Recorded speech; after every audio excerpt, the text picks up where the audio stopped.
So yesterday's reading, homework reading, was from the beginning of the third canto, Srimad Bhagavatam. The first two cantos of introduction, Sutta Goswami doesn't appear until the very end of the second canto, so most of it's spoken by discussion between Uddhavas Sutta and the sages headed by Shonaka. And then Sutta Goswami is the narrator for most of the second canto, although we hear the history of Srimad Bhagavatam going back to the very first recital of the 4-verse abridged version of the Bhagavatam, spoken by Lord Narayan himself to Brahma. Then Brahma speaks his version of the Bhagavatam to Narada in a few hundred verses. It consists of 3 chapters of the second canto. At the very end of the second canto, apparently out of nowhere, sudden change of topic, Parikshit asks to hear what was discussed between Vidura and Maitreya at Hardwar, actually, was the place where it was spoken.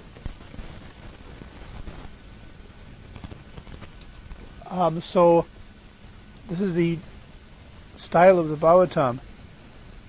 This is the method of the transmission of spiritual knowledge that the Bhagavatam follows.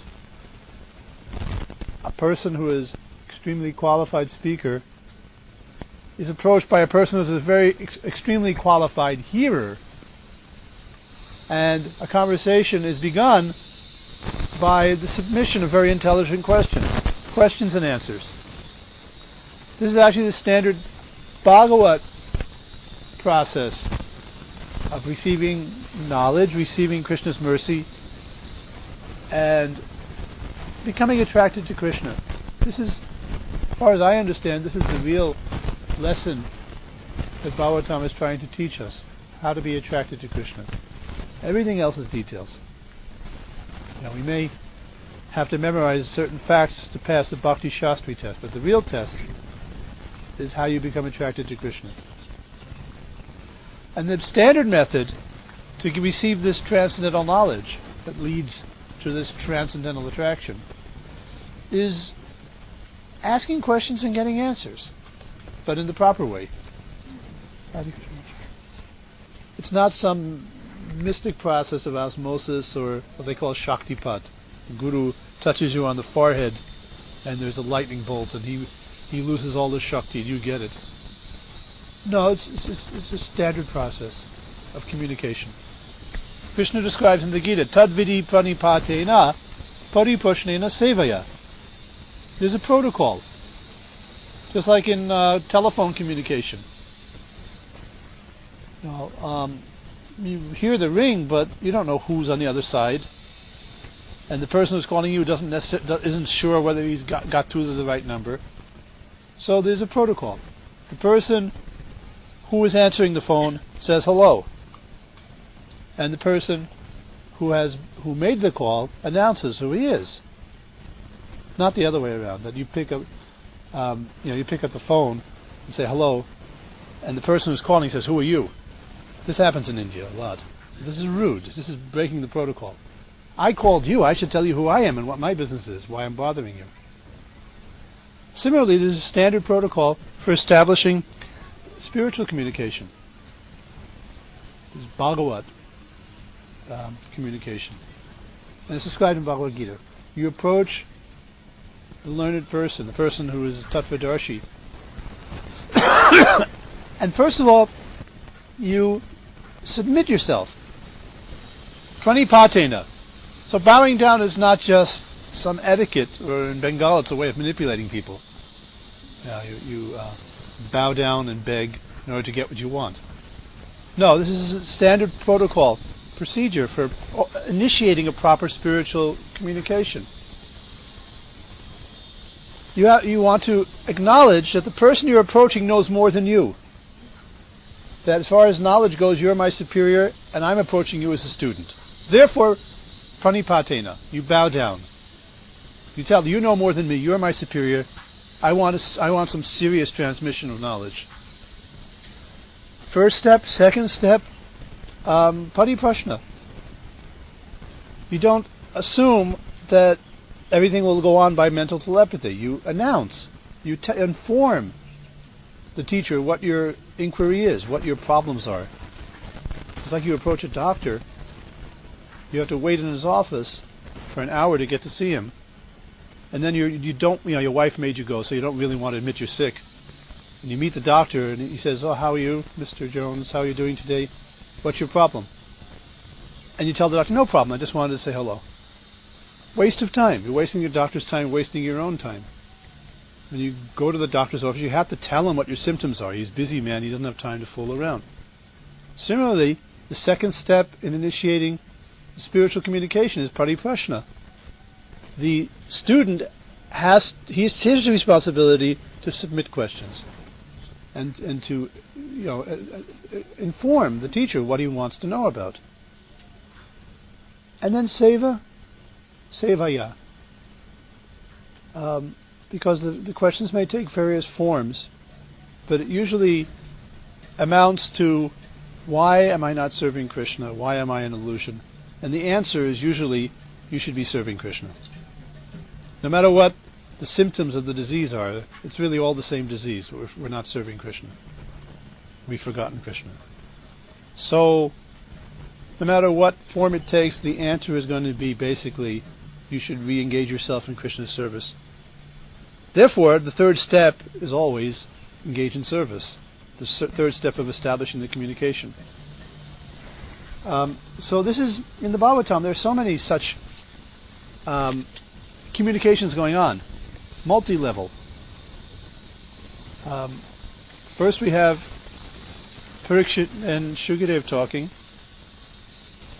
and then after them there's Sutta and the sages at Naimisharanya.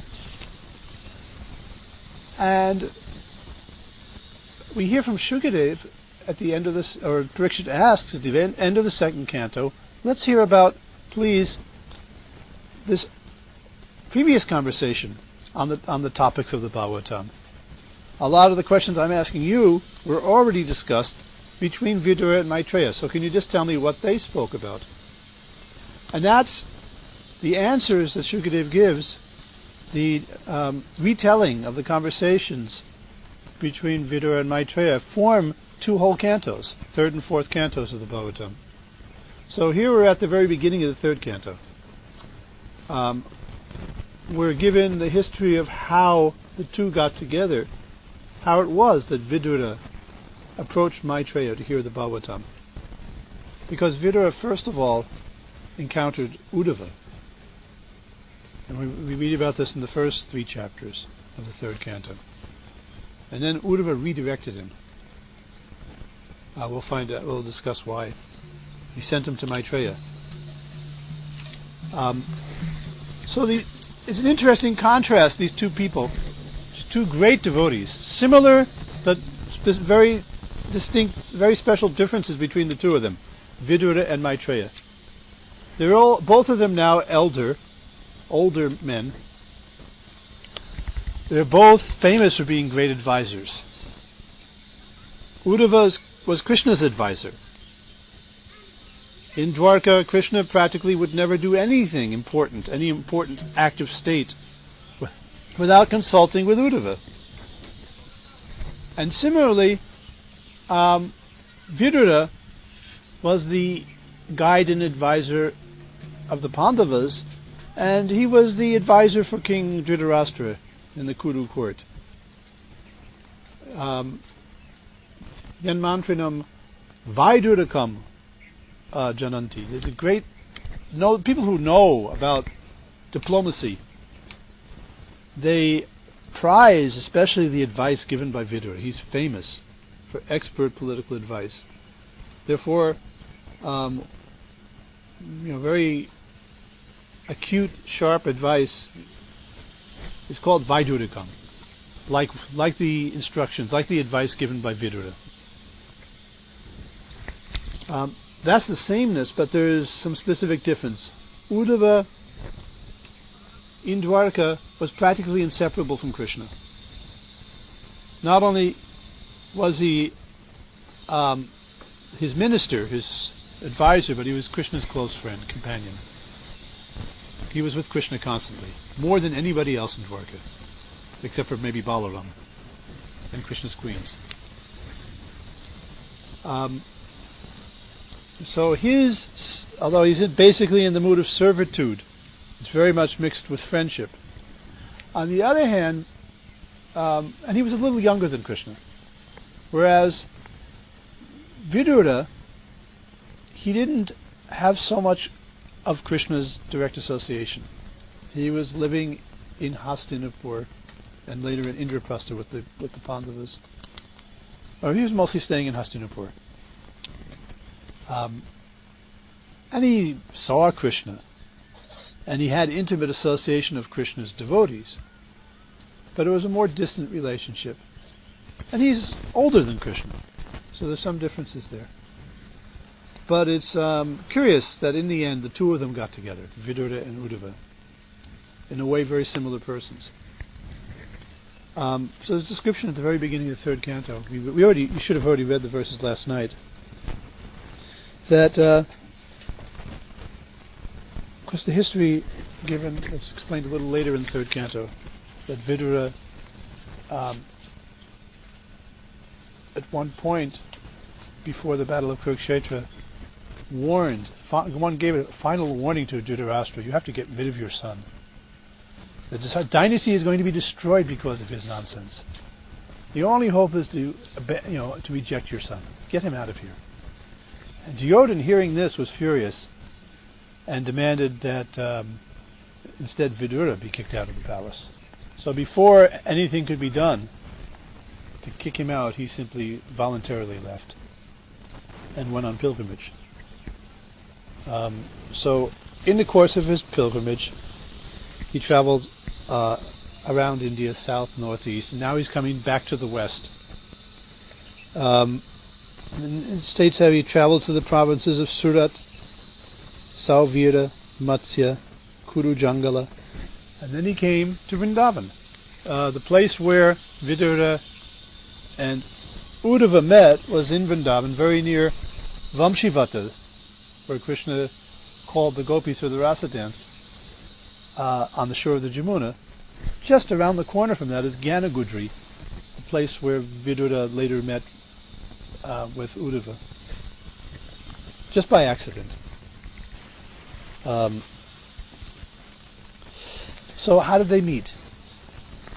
Vidura is older than Uddhava, so therefore the proper thing is for him to treat Uddhava like a son. So the greeting was like that, in that mood. Does that mean that Uddhava was there in Vrindavan delivering the letter to the gopis because Krishna had sent him to Vrindavan? Uddhava? No, that was earlier, because that was when Krishna was. When Krishna was in Mathura. What was Uddhava doing in Vrindavan? He was actually on his way to Bhadarikashram on Krishna's order. We read yesterday how Krishna ordered him to go back. So it's on the way. If you're going from Dwarka to Bhadarikashram, you have to go northeast. So he maybe intentionally did that, but it's not very much out of the way. If you're going from Gujarat up to Bhadarikashram, I mean you head from. If you're going from Vrindavan to Bhadarikashram, you go to Meerut, and then a bit north, and you head north up, and you eventually hit Bhadarikashram. It's about a 3-day trip by car. A month if you're walking. So it's natural to go first, to go through Mathura district on the way from Dwarka to Bhadarikashram. They just happened to meet. They happened to both be there, accidentally at the same time. Vidura was just on his pilgrimage all over India, and he just happened to come there. But Vidura didn't know that Krishna had departed. He did. They both knew. They both knew about it. Vidura. We'll see that Vidura is going to ask Uddhava about the family members as if they were still alive. But he knew that they had passed away. He just couldn't admit it. He couldn't come out and say it. They both knew.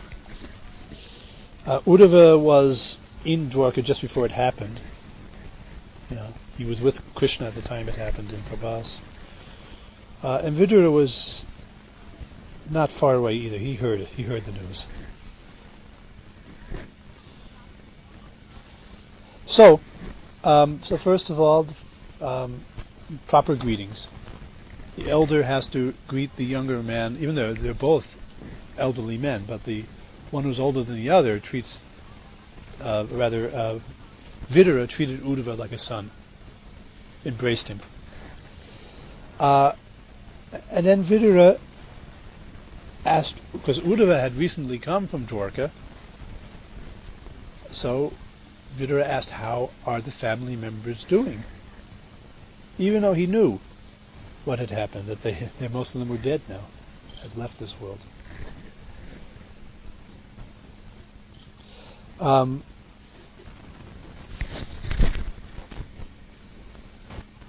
Prabhupada says in the purport, this inquiry appears to be very queer, since he knew they weren't around anymore. But Srila Jiva Goswami states that the news was shocking to Vidura, who therefore inquired again, due to great curiosity. Thus his inquiry was psychological and not practical.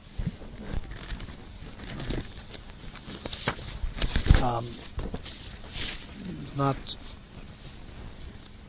the most important thing in such an interaction is the proper sentiment, dealing with the other person properly, being considerate of his feelings, rather than here's a person, I can pump him for some information or manipulate him for some purpose. This is not. When transcendental persons meet one another, their concern is the happiness of the other, the well-being of the other, not how they can use this other person.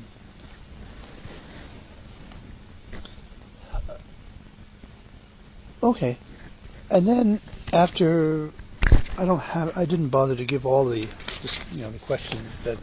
Yes, I'm sorry. Vidura asked Uddhava this question. Is this a breach of etiquette? Why? No, it's actually the proper thing to do. Yeah, and the elder speaks first.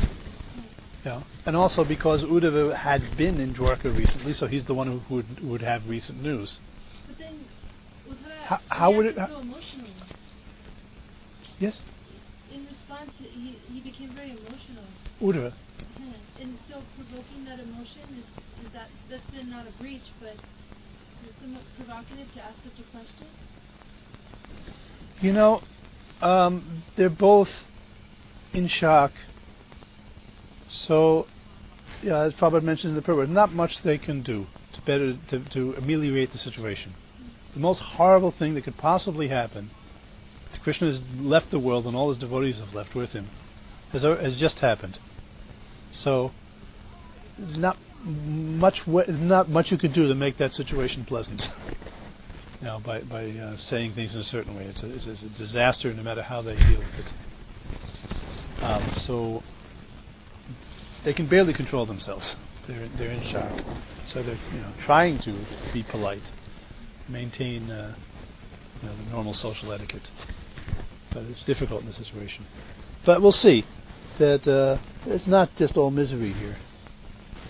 If this is what spiritual life is like, one disaster after another, and you get attached to Krishna and then he leaves you, and you burn in torment for the rest of your life. What's the use of that? Who wants such spiritual life? But it's not what it seems to be. This misery, this torment of separation is actually the highest spiritual ecstasy. It's deceptive. And we're going to see when Uddhava starts answering, we're going to read his answers now, that almost everything he says cannot be taken literally on face value.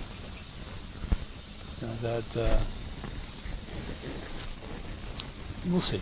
We'll see that things aren't the way literally that he's describing it, and what looks like misery, what's being described as misery, is actually the highest ecstasy. This is the mystery of devotional service and separation, which is actually the highest variety of devotional service. This is highlighting Uddhava's greatness, also Vidura's, that they're privileged to be experiencing this extreme of ecstasy. Just like the gopis in Vrindavan, when they were deprived of Krishna's association, they became as if insane. Divyonmada. It seems like your rational mental processes just break down. So practically, we'll see that in the discussion, especially what Uddhava says, most of it doesn't stand up to logic or to the real facts. He's speaking like a mad person, actually. And we'll see in a minute. So after about 20 verses of inquiries about the family, then I jump to verse 45, where Vidura tells Uddhava, "O my friend, therefore chant the glories of the Lord, who is meant to be glorified in the places of pilgrimage. He is unborn, yet he appears by his causeless mercy upon the surrendered rulers of all parts of the universe.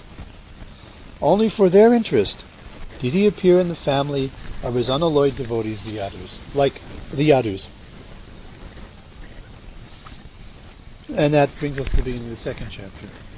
Uddhava begins responding, and he manifests the depths of his shock and his feelings of separation from Krishna and his remembrance of Krishna.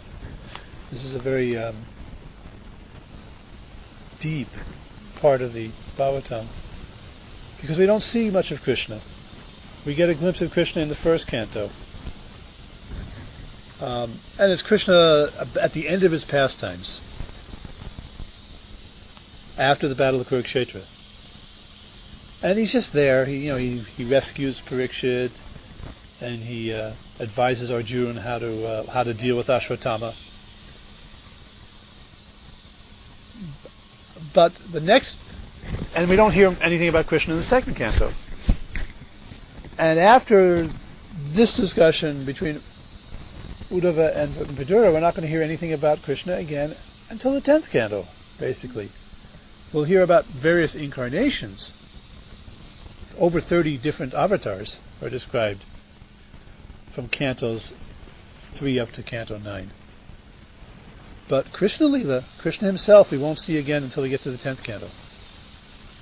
But here's a glimpse. Here's a vivid picture of the Supreme Personality of Godhead, Sri Krishna, given by Uddhava in his remembrance of Krishna. At the shocking moment of realizing now Krishna is gone. This devotee who was so close to Krishna, now everything's turned around. He never practically spent a minute deprived of Krishna's association. Now he's deprived of Krishna's association for good.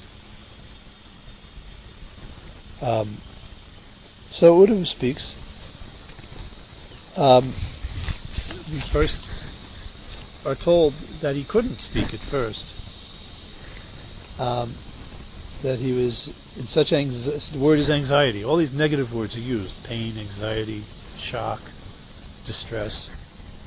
But these are, again, we have to not accept them on face value. If what the life of these devotees is just anxiety and shock and confusion and bewilderment and distress, then it wouldn't be something we'd be interested in sharing. It's not what it seems to be. But anyway, the description is there that Uddhava was unable to answer due to excessive anxiety, Prabhupada says, at the remembrance of the Lord. First symptom of a great devotee is that if he simply hears the name of the Lord, or even the questions were, how are our family doing, even anything connected with Krishna's family members, anything about him, immediately sparks vivid remembrance. And that's a sign of a pure devotee, of a very advanced devotee. That even the thing distantly connected with Krishna, any hint of udipana, something that sparks the flames of remembrance, will send him into ecstasy. And the next verse reminds us that even when he was a little boy, 5 years old, Panchahayanaha, he was so absorbed in thinking about Krishna, he was playing with deity dolls, playing at deity worship. His mother would call him to breakfast, and he refused to come to eat. He was so absorbed in just constantly remembrance of Krishna as a child. Prabhupada describes in the purport, he was a natural devotee of Lord Krishna, Nityasiddha. The fact is, Uddhava is an eternal associate of Krishna. He seems to have gone through a process of sadhana, of purification, of practicing devotional service. He was disciple of Brihaspati. He studied material sciences. He studied astrology and other material sciences from Brihaspati. He was a great politician. It seems that he gradually got into pure devotional service, elevated himself. The fact is, he's an eternal associate.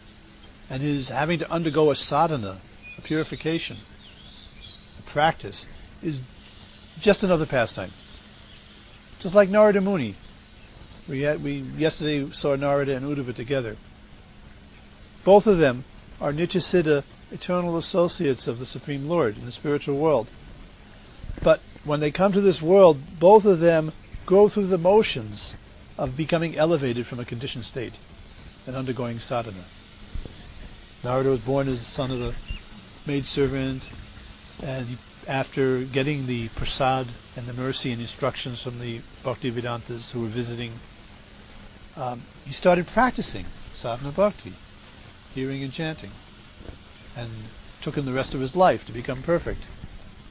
But that's just a pastime. He's an eternal associate. Same thing with Uddhava. If we read about how he practiced devotional service, how he gradually became elevated, that's just his Leela. Not everybody who's practicing devotional service can be called a Nityasiddha devotee, but a Nityasiddha devotee can very often go through the motions of practicing sadhana bhakti.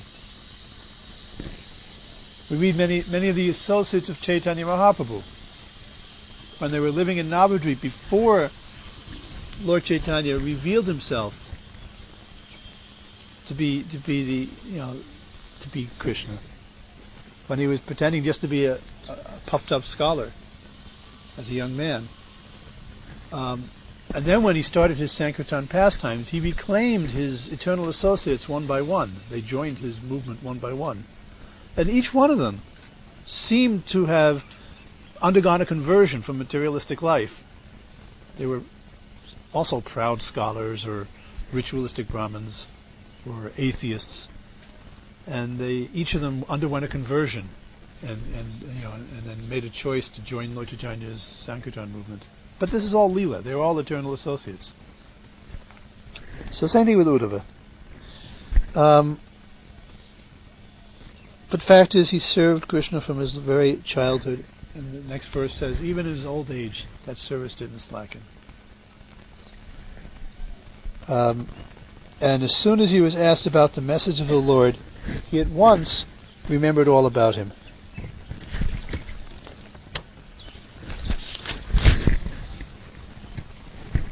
So, at first, just hearing about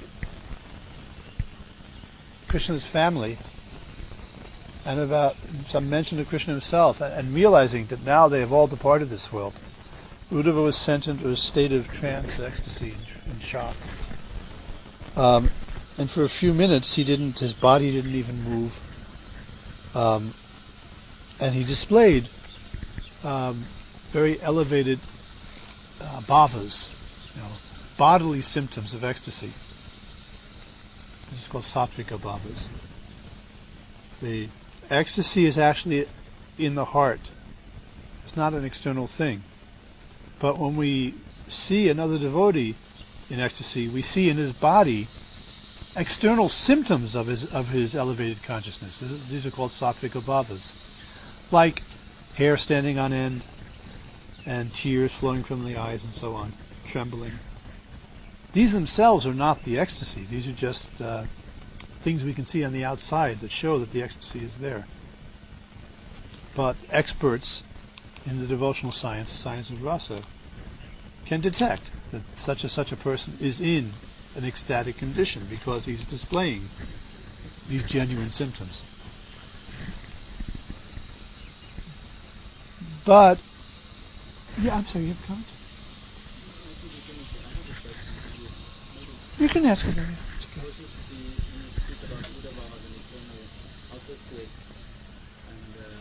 thinking about Vidura as Yamaraj. What is his position in connection with Maitreya? Is Maitreya also an eternally liberated? The way Prabhupada describes him, he was a Jnani, practicing Jnana Mishra Bhakti. So, and he made further advancement by hearing Krishna speak to Uddhava. So he was not yet perfect, Maitreya himself, before before he met Krishna at Prabhas. So he wasn't an eternal associate. Maitreya attained his perfection by the sadhana of hearing. Uddhava, however, is an eternal associate. He's just Vidura. He's one of the Mahajans, but he's a demigod, and he doesn't go back to Godhead at the end of Krishna's pastimes. He goes back to his position as Yamaraj, which doesn't prove that he's not perfect. Generally, even if a demigod earns liberation, he still has to serve his term of office. That's described in the Vedanta Sutra, Yavat Adhikara, that you may be Jivan Mukta, you may be liberated, but because you're a responsible demigod, you have to finish up to the end of the Manvantara, serving in your position, and then you can go back to Godhead. So we don't know. We can say that Vidura is perfect, but he's not. He has to go back to his post until his time is up. So we don't know. I mean, Vidura could be just as perfect as Uddhava, or also up there, a liberated eternal associate of the Lord. Can't say. From the information we have, we can't say what his actual position is. His official position, he's a demigod, and that means he can't leave this universe until he's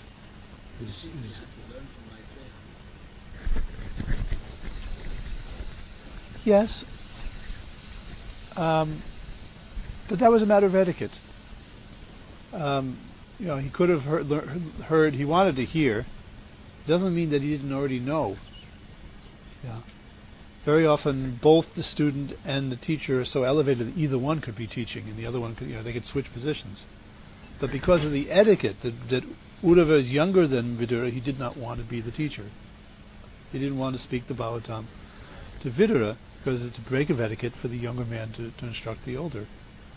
And Maitreya is older than both of them, so that he was the fit person. And he properly heard what Krishna told Uddhava, so he was competent. It's not a proof that one's better than the other, even though Vidura is taking the position of student of Maitreya. It doesn't necessarily mean that he's not just as elevated.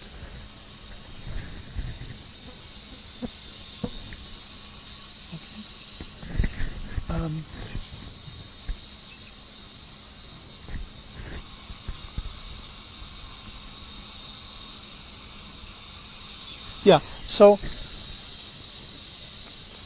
normally these transcendental ecstasies of bhava, the symptoms of love of God, are not something to be cheaply advertised in public. You shouldn't want to make a public spectacle of your ecstasy. It's a very private thing.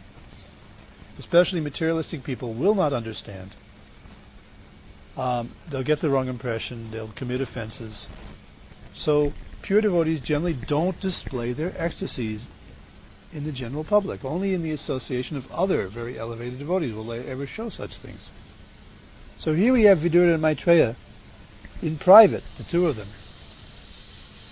Uddhava does not feel constrained to hide his ecstasies in front of Vidura. Therefore, he's showing all these symptoms. We have a counterexample. Chaitanya Mahaprabhu met Ramananda Rai for the first time on the bank of the Godavari. They immediately, were ecstatic at meeting one another. They embraced and started rolling on holding onto each other. They started rolling on the ground, shedding torrents of tears. But they were in public. Ramananda Rai is the viceroy. He's going to take his bath in the river. He's accompanied by soldiers and Brahmins chanting mantras and elephants and the whole entourage. And these Brahmins are puzzled. Why? Ramananda Rai is the king's representative, but he's a Shudra. He's a Kayastha. So why is this sadhu embracing a Shudra? And they were thinking also just the opposite. That, this is the powerful governor. Why is he embracing this penniless beggar? They're thinking both things. That, neither one is fit to embrace the other one. And what are they doing anyway, rolling on the ground like this? So, therefore, Lord Chaitanya sensed this is not appropriate to make, to confuse these people. So he immediately hid his ecstasy, and advised Ramananda, we'll meet later tonight to talk about Krishna. Devotees who are actually advanced don't want to make a cheap public spectacle of their ecstasy. They hide it. Only in a secluded, in the privacy of intimate association can these things be revealed. Anyway, we're lucky to read about it. Srila Shukadev Goswami felt it appropriate to record this in the Bhagavatam, even though it was a very private interreaction. So Vidura noticed, and he knew what the symptoms meant, that Uddhava is experiencing this elevated agitation of viraha bhava, of separation from Krishna. It may look like he's miserable, but Uddhava knew what this meant, that this is the highest ecstasy.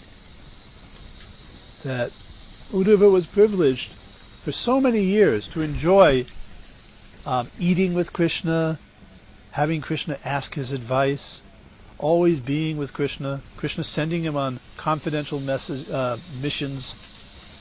This is sambhoga. Sambhoga in the mood of servitude. The servant enjoys being used by his master and being in the company of his master. That's sambhoga in the dasya rasa. Such an intimate enjoyment of being with Krishna constantly and always being engaged in his service. But now this is the greater perfection of Uddhava's life.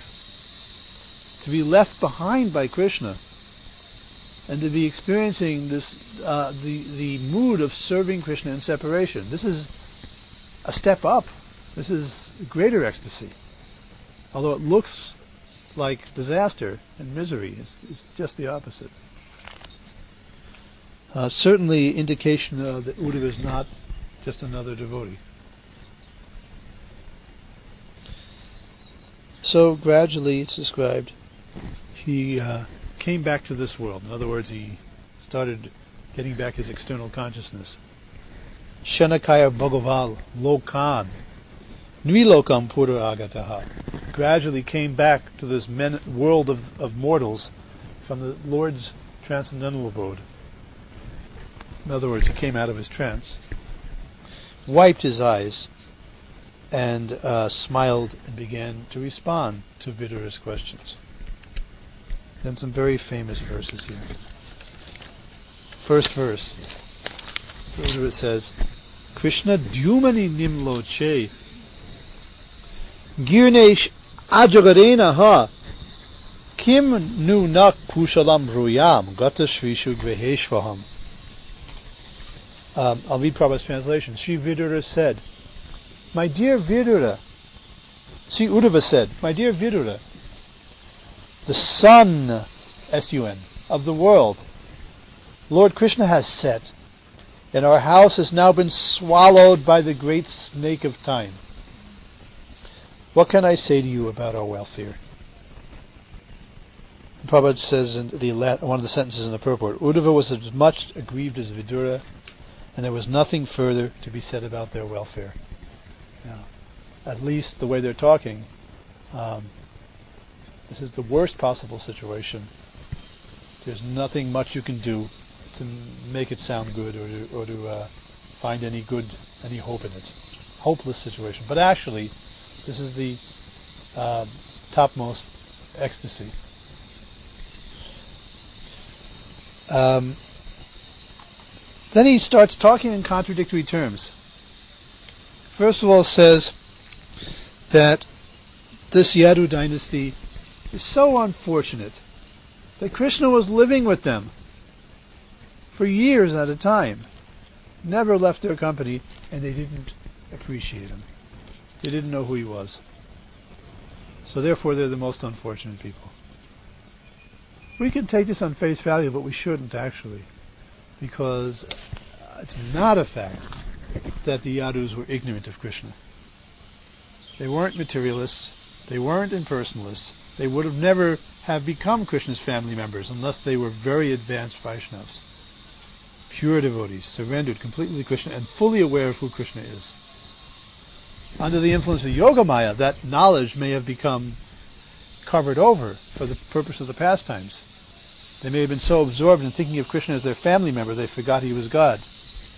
But actually, deep inside, they know who Krishna is. So this is, what Uddhava is saying here is not true.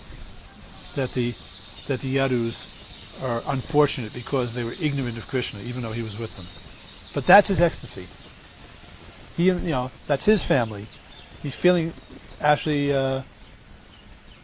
very unqualified and fallen. Just like the rest of my family, I also had the opportunity to be with Krishna, and I didn't appreciate him. I didn't take advantage of the opportunity. That's his ecstasy, to think like that.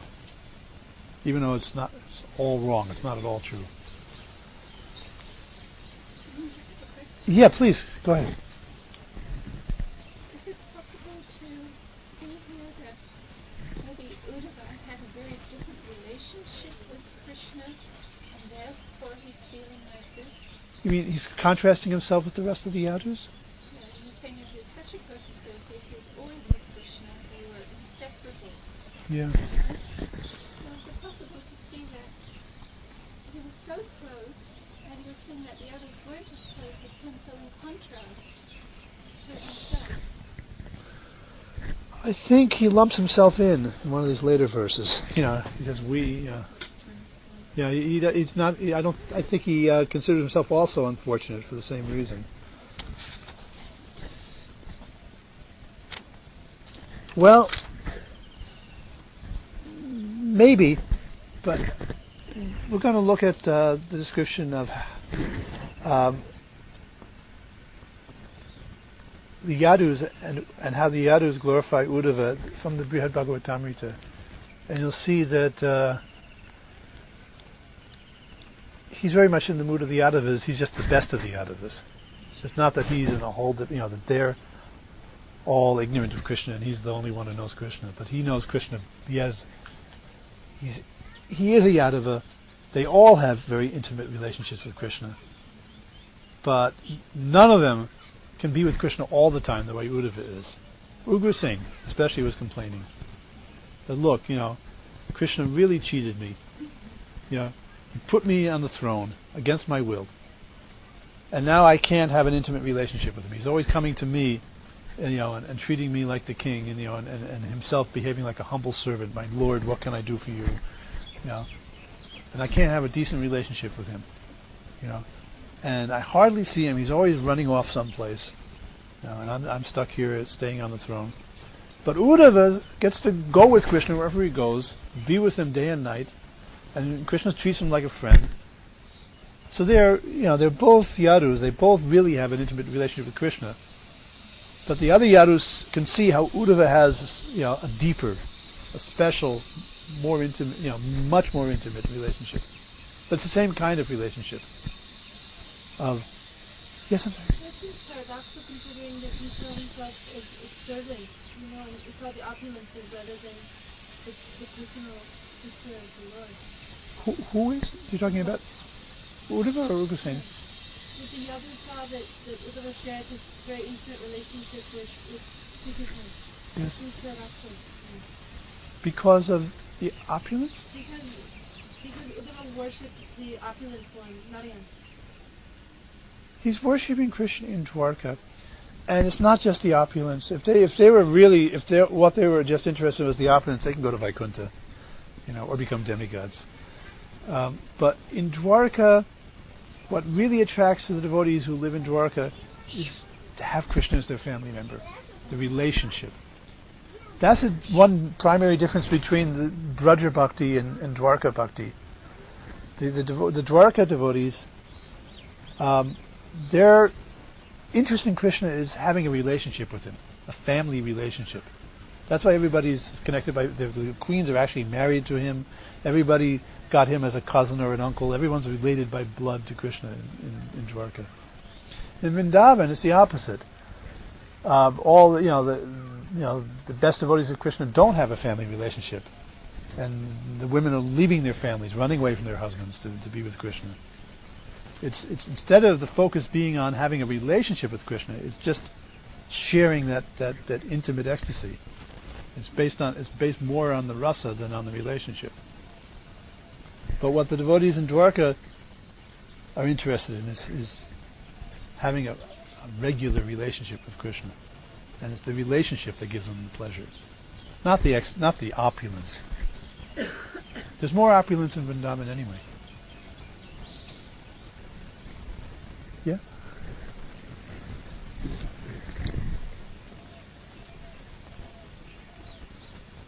Because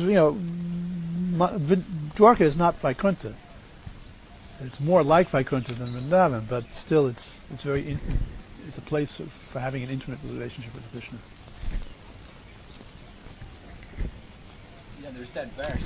Yes. Kamsa by his fear, Krishna, Seshupal by his envy, the Pandavas by their friendship with Krishna, and the Yadus by their familial relationship. Exactly. That's what their focus was. By meditating on Krishna as their family member, that was their perfection. And the Pandavas by their friendly relationship. Krishna left Vrindavan to go to Mathura. He abandoned Mathura to found Dwarka, but then he left Dwarka to go visit the Pandavas. Just hearing you talk, I'd never heard this point before about Dwarka, that the important thing is to have the relationship with Krishna. How do we distinguish then between Mathura and Dwarka? Because Rupa Goswami talks about Krishna being perfect in Dwarka and more perfect in Mathura and most perfect in Vrindavan. Yeah. So what is the special feature in Mathura? Mathura and Dwarka Dwarka is considered like a district or a sub-district of Mathura. There's Vrindavan and then there's Mathura, and then part of Mathura is Dwarka. That's the one way of looking at it. So it's the same thing. It's the same devotees. Krishna took all the Mathura Vasis, took them all to Dwarka. So it's the same basic relationships because it's the same people. It's just that in Dwarka, Krishna really, shows his power. He gets married in Dwarka. He's still a bachelor, and he doesn't have any wife in Mathura. So he's, the relationships are getting established in Mathura, but Krishna doesn't really show all of his, start fighting with all the demons and get married to 16,000 queens and display all his opulence until he gets to Dwarka. So it's more intimate in Mathura.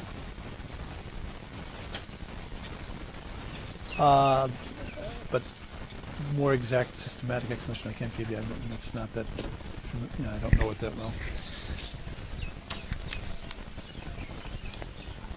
Uddhava had his relationship with Krishna in Mathura first. It was from Mathura that Krishna sent Uddhava to Vrindavan, not from Dwarka. They were living in Mathura when Krishna sent Uddhava with the message to the Vrijvasis. Yeah. If you read the chapters, it's in chapter 46 and 47, Krishna's still in Mathura.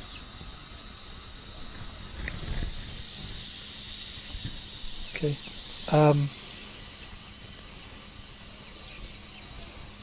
Yeah. He gives the example like fish in the water. They see the moon coming through, the image of the moon in the water. Now the water's translucent, so you can see them. If you're in the water, you look up, you can see the moon, but you don't know what it is. Fish cannot recognize what the moon is. They don't even know that there's a sky. They think all there is water. Like that, Uddhava is thinking that we, Yadus, we had Krishna with us, but we had no idea what he was. But that's just his ecstasy to think like that.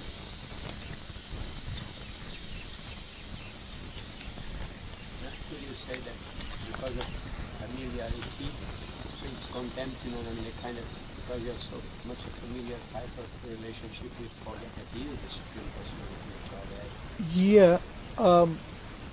In the material world it breeds contempt. But in the spiritual world, it's all under the control of Yogamaya. So Yogamaya arranges for the pure devotees to forget that Krishna is God, but that improves the spiritual life. It's not something that deludes them and causes them trouble. If we become contemptuous of Krishna, we're in trouble. But Mother Yashoda, not being able to admit that Krishna is God, she's not contemptuous. Her love is unexcelled. But we, in our material condition, we get the association of our spiritual master, and we're privileged to have his given his personal service, and then we become contemptuous because of our material conditioning. So that's where the principle of familiarity breeds contempt applies. We get the association of pure devotees, and we commit offenses because we become over familiar. But in the spiritual world, that doesn't happen.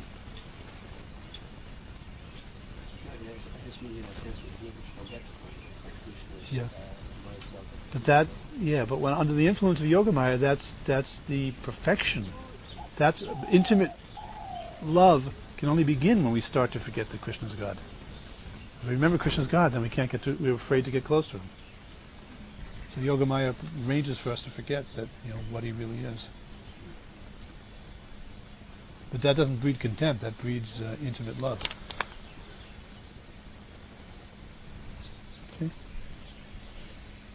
So anyway, Uddhava is expressing it beyond this several other misconceptions because of his ecstasy. His Divyan Mad, his rational. He's the old advisor of Krishna who's supposed to be able to figure everything out. He can give advice to the Supreme Personality of Godhead, so you can imagine how intelligent he must have been. But in this ecstasy, his intelligence is breaking down, and he's saying so many ridiculous things. He talks about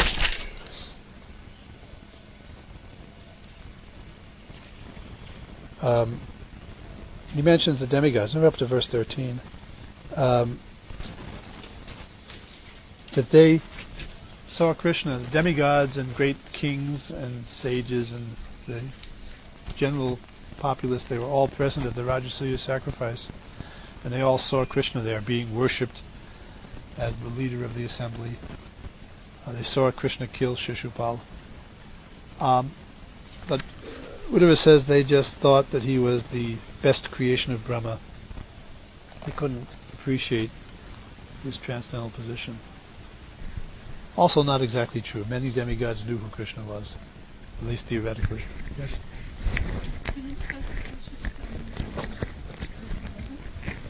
Yeah, let's go back to that, yes. Which one? In verse 11. Yeah, what's the word?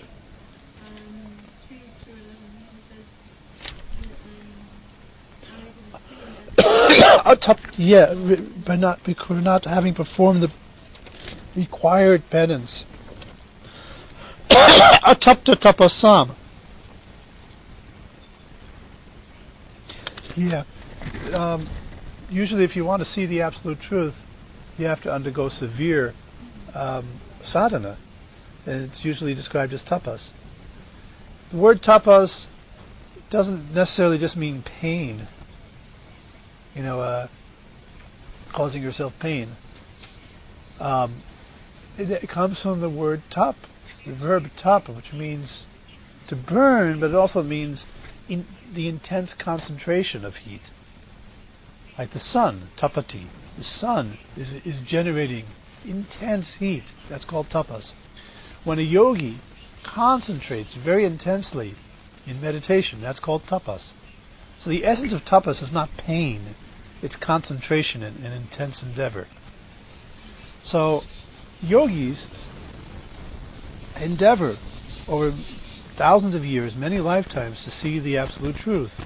They're practicing various kinds of tapas.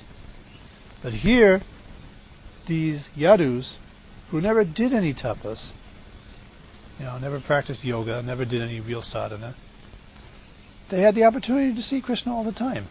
The yogis are struggling to get a glimpse, and they've got Krishna with them day after day.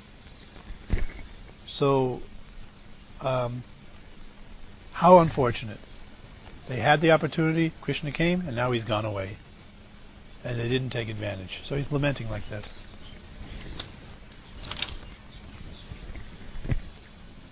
And then he mentions, in passing, the damsels of Vraja, the gopis, how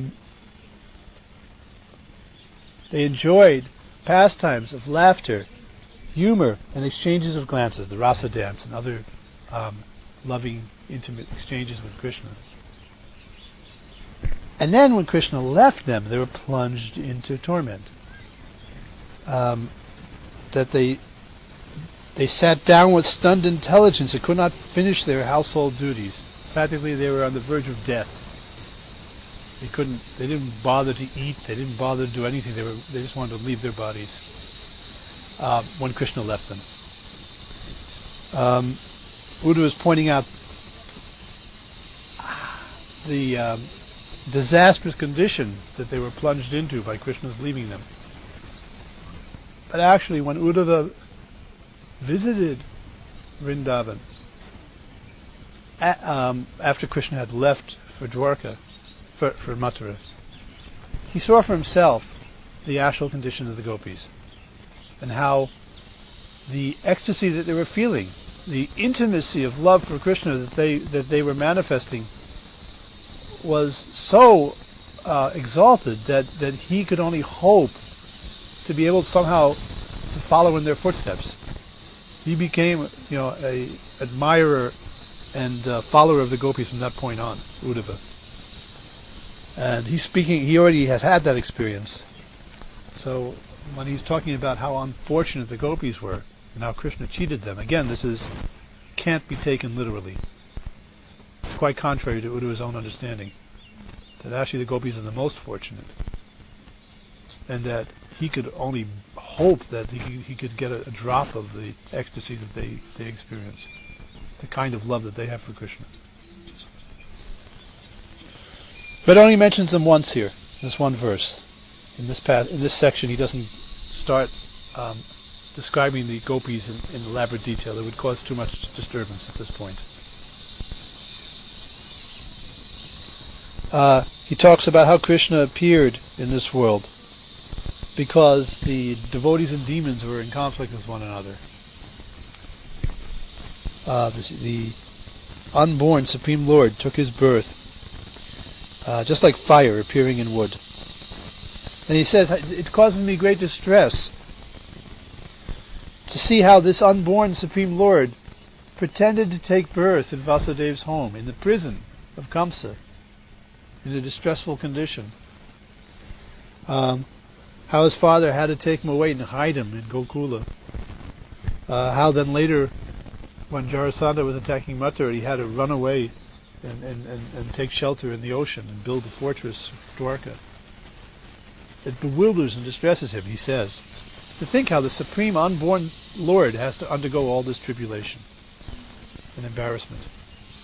Again, this is his ecstasy. All these bewildering incidents give me distress. And then how Krishna, when he met Vasudeva and Devaki after killing Kamsa, he and Balaram fell at their feet and apologized that you didn't have the opportunity, we weren't able to serve you during our childhood. Please excuse us. This again gives me pain at heart, Uddhava says. Remember this. And then he talks about the demons. He mentions Shishupal first. How fortunate they are. Shishupal was able to see Krishna at the time of death. I'm not going to be able to. Krishna's sending me away. I'm going to be stuck up there in the snow in Badarak Ashram. Krishna's going to be back in Goloka. I won't be able to see him when I leave my body. But demons like Shishupal were killed by Krishna personally because they saw Krishna face to face at the moment of death. There must be better devotees than all of us Yadus. The demons must be the real devotees. Now he's really talking contradictory. I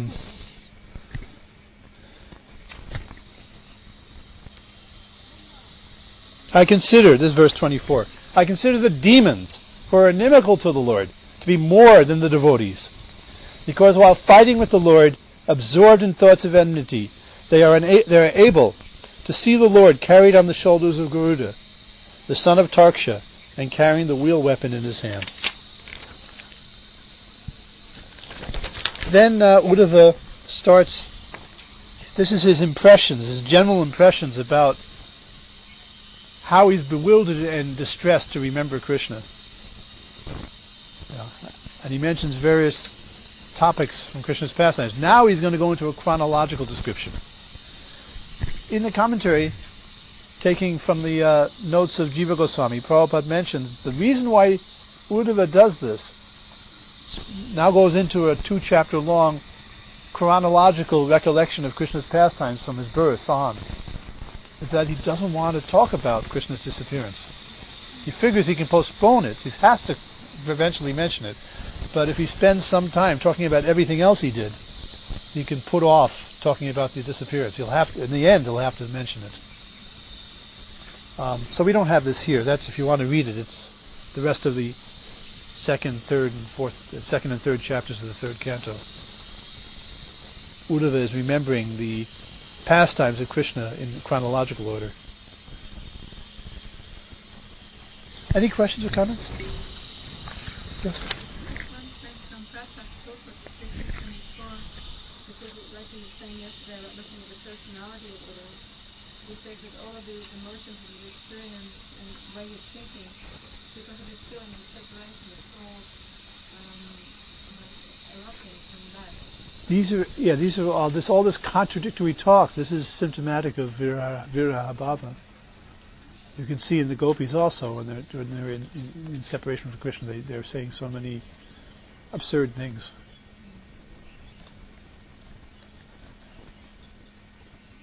This feeling of what you were saying yesterday about humility. Yes. And the nature of this kind of humility that comes out of viraha bhava. That you think yourself the most unfortunate when you're actually the most fortunate. Yes, that's the nature of it. That's the nature of actual dainyam. Dainyam means wretchedness, literally. So you think that you're a completely unfortunate, useless person when actually you're the most useful person. Okay. Can you explain the different qualities of the viraha bhava of Uddhava and the gopis?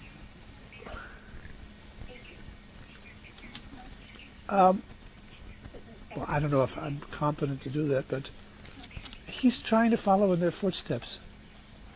The actual Mahabhava is only found in Srimati Radharani and a few of her associates. Yeah, and fortunate associates of Chaitanya Mahaprabhu can also rise to Mahabhava. Uddhava is following the footsteps of that. He's not actually all the way up on that same level, but he's approaching it. But how to exactly analyze, I can't. I'm not competent.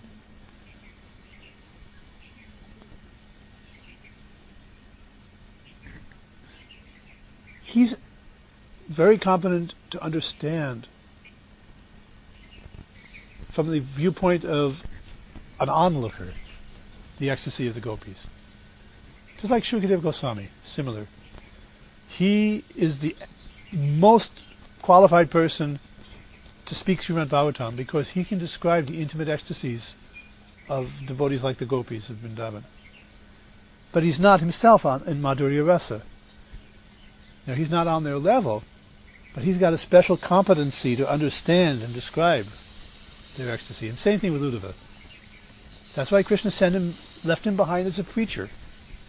Someone who can understand the highest levels of devotional service, even though he's not himself a participant. It takes a special skill. Shukadeva is a Gyani, an old Brahmavadi. He began his life as a Gyani. And then he got converted to a devotee. Uddhava began as his disciple, as another Gyani, disciple of Brihaspati. Big scholar. So these Gyanis, when they get converted to devotees, they become very competent preachers. The primary preacher of the Bhagavatam, he was a Gyani. Maitreya Muni was a Gyani, and he became the speaker of the Bhagavatam to Vidura. So it's a special talent that's used for to make someone especially competent to be a speaker of Srimad Bhagavatam. And Uddhava is also in that category. He's also a very well-trained scholar. But these are all Nitya Siddha devotees who are simply taking that role to show the power of hearing Srimad Bhagavatam. Yes.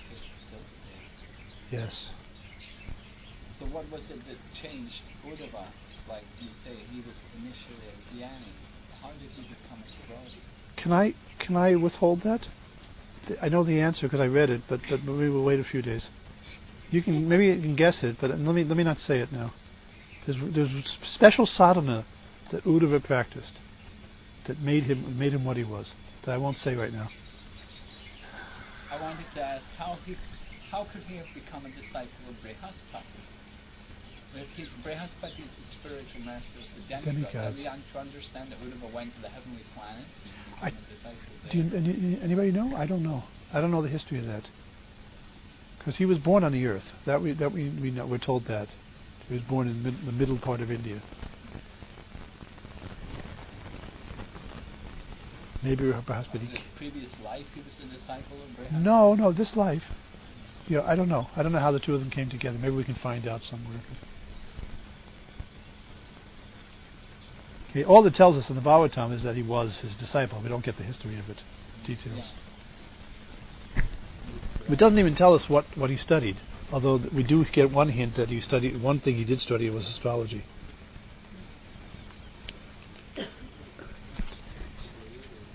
Prabhupada described one of his disciples. There was one devotee he was a sannyasi.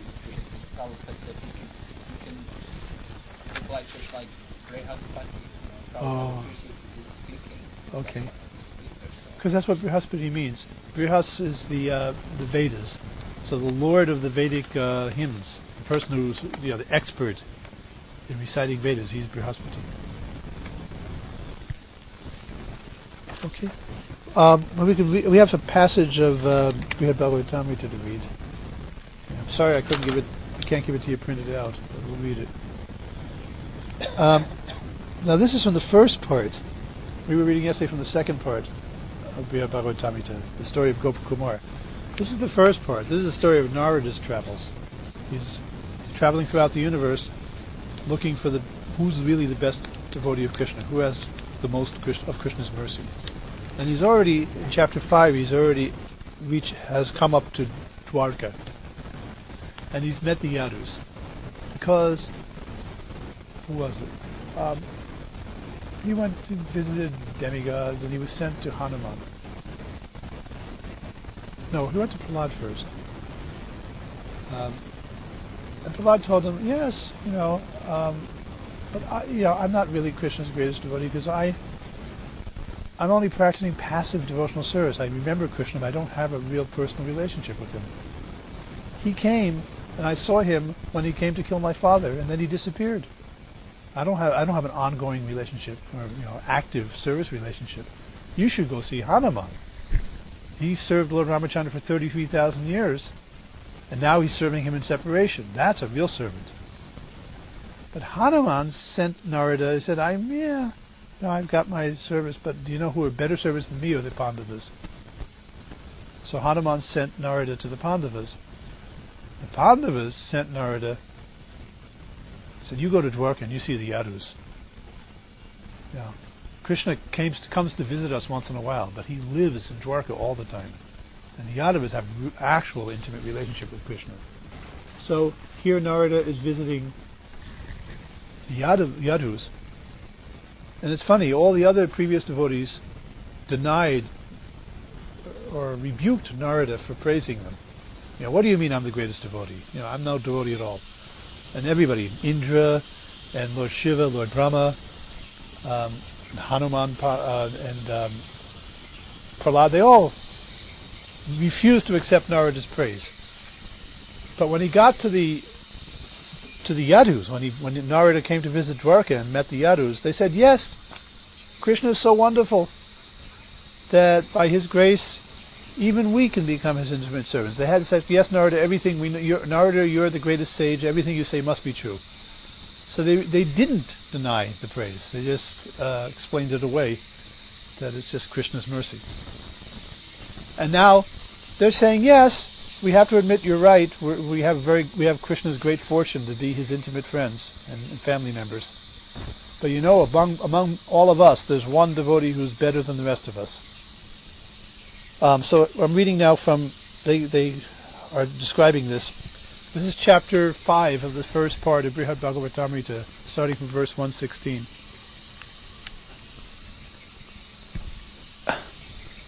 Okay, I won't have time to read the Sanskrit verses. The Yadus, I guess it's Ugrasen actually speaking here. He's the spokesman for the Yadus. But among us, blessed Uddhava has received Krishna's greatest mercy, they tell Narada. That exalted soul is Lord Yadavendra's advisor, his disciple, his servant, and his extremely dear friend. And a commentary by Sanatana Goswami on this verse. Out of respect for Narada, the Yadavas feel obliged to put aside their doubts and accept his words as true. This is greater humility, rather than denying what you tell is telling Narada, no, I'm not the greatest devotee. Higher humility is to accept it. Out of respect for Narada, they feel obliged to accept his words as true. Ultimately, they cannot deny their own glories, because those glories are all inseparably related to Krishna.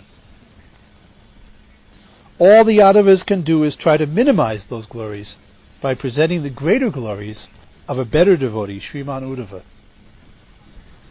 When the Yadava princes sit in the royal assembly of Dwarka, they are accustomed to deliberating with Krishna on various important matters of state.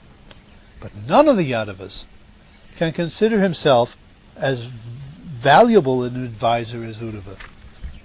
The next verse. Sometimes the Lord abandons us to go on a journey. This gives us such distress that even when we see him again, the pain does not go away. We cannot be sure when he might go away somewhere else. But Uddhava is always by his side, serving Lord Krishna, his master, and residing with him.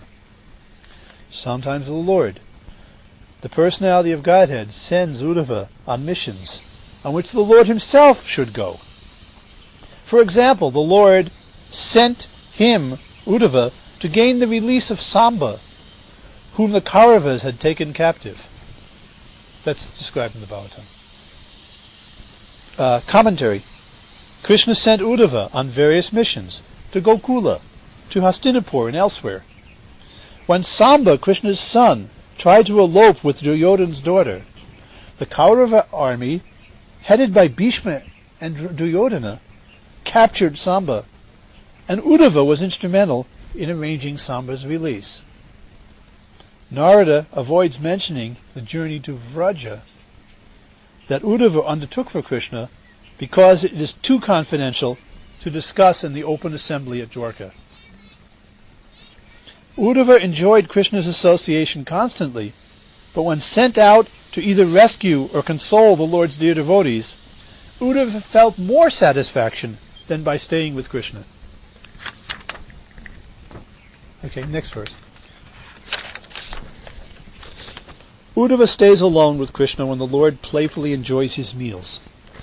So he is the only person who can always attain the Lord's Mahaprasad remnants. With, with great pleasure, Uddhava massages his master's lotus feet and then happily falls asleep with the Lord's feet on his lap. When the Lord goes out for confidential pleasures, Uddhava sometimes goes with him. And when Uddhava serves as the Lord's minister in the assembly hall, his precious gems of advice and his flood of witty and charming comments can earn abundant praise from Lord Sri Hari. They also delight all of us and fulfill all of our desires. Commentary: when Krishna visited Kubja, Uddhava accompanied him. Oh, I forgot. Please sign the attendance sheet. So just check if you're here, check it. If you're not here, don't check it.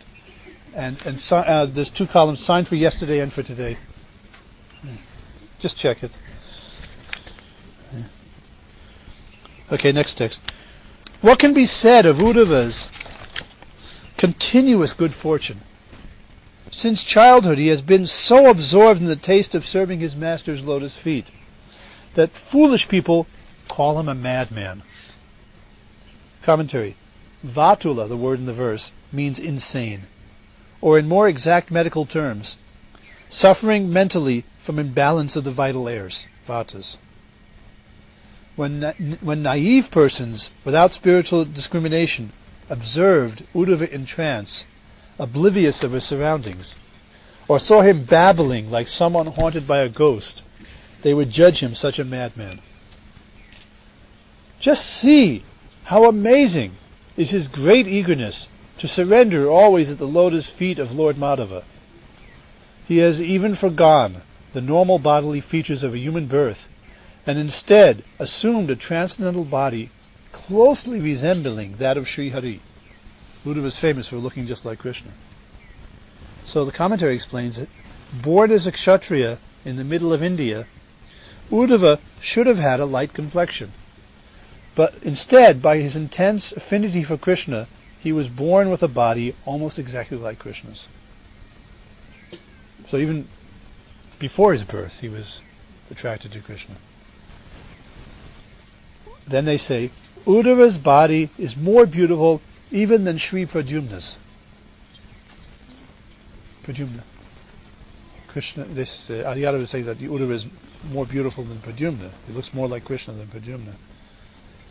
And Uddhava is even more dear to Krishna than Pradyumna is. When bedecked with jewels, pearl necklaces, yellow silk dress, forest flower garlands, makara-shaped earrings, and other ornaments, Uddhava delights us, and we mistake him for the son of Devaki himself.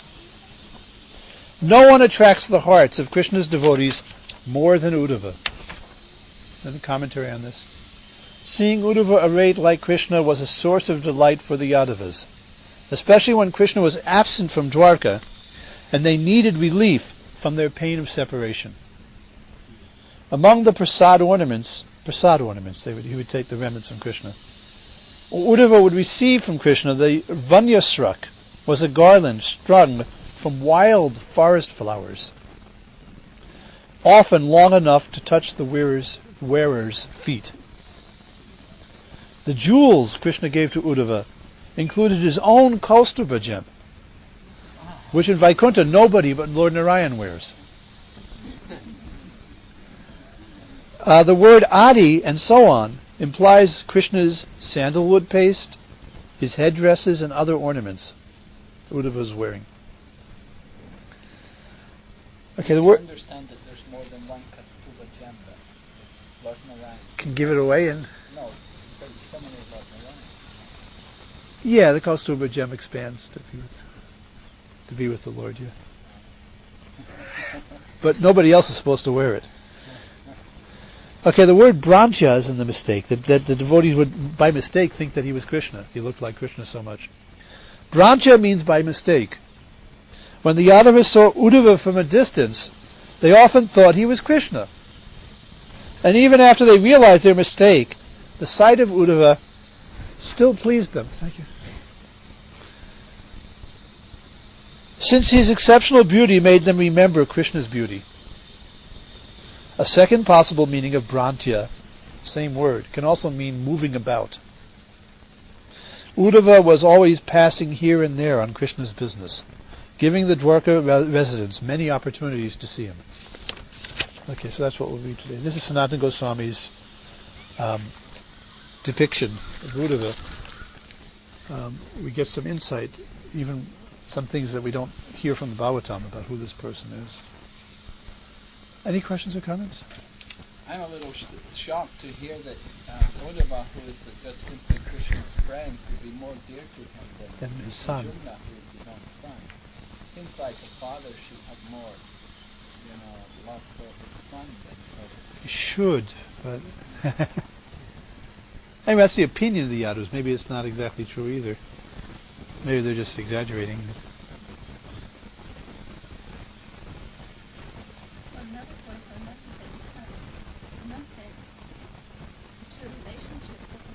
They're different kinds of relationships. Yeah, this is a poetic trick, because actually, they're comparing apples and oranges. They're two different things. But there is, actually parental Vatsalya Rasa is a one-way thing. The relationship of the son to the father is not Vatsalya Rasa, it's servitude usually. Yeah. And they're both in servitude, actually. Yeah. The sons of Krishna and his messengers and servants are also, and advisors are all in servitude. Different kinds of servitude. Generally the son is the most intimate devotee in Dasya Ras. The actual sons of the Lord. Also, Pradyumna is God. He's not a jiva. He's Vishnu Tattva. So, literally, Uddhava can't be equal to him. He's not God. It's poetic description. Elsewhere, Krishna tells Uddhava in the 11th canto that nobody's as dear to me as you, Uddhava, not even the goddess of fortune, Lord Brahma, Lord Shiva, or Sankarshan, even Balaram, is not as dear to me as you, Uddhava. So Krishna says that much. Take it however you want, but that's what Krishna told Uddhava.